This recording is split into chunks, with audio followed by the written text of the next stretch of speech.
When it comes to financial messaging in international trade and banking, SWIFT messages like MT199 and MT799 are crucial tools, but often misunderstood. Both are part of the SWIFT MT message category, but serve very different purposes. MT199 is a free-format message used for general communication between banks. It is non-binding, meaning it doesn't carry any monetary commitment. Banks use it for internal clarification, confirmations, or basic communication regarding transactions or compliance inquiries.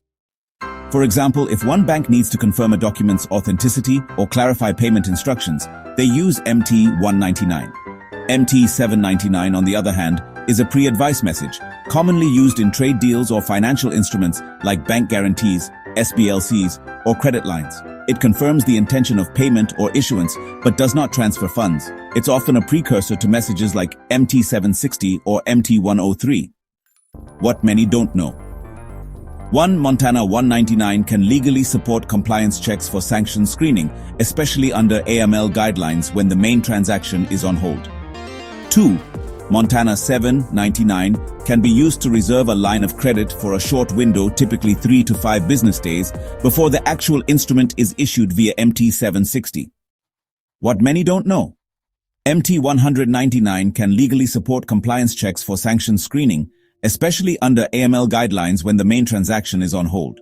MT799 can be used to reserve a line of credit for a short window, typically 3 to 5 business days, before the actual instrument is issued via MT760.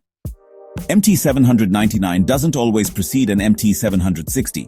Some banks use internal codes to tag MT799 as final intent when they want to avoid liabilities from MT760.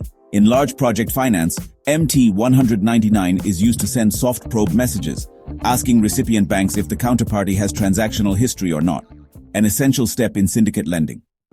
MT199 is also used in internal bank-to-bank complaint escalation when compliance or treasury operations face unresolved errors with correspondent banks.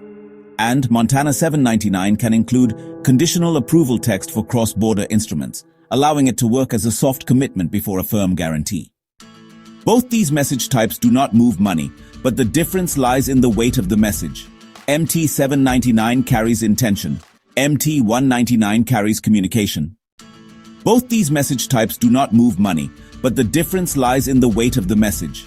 MT799 carries intention. MT199 carries communication.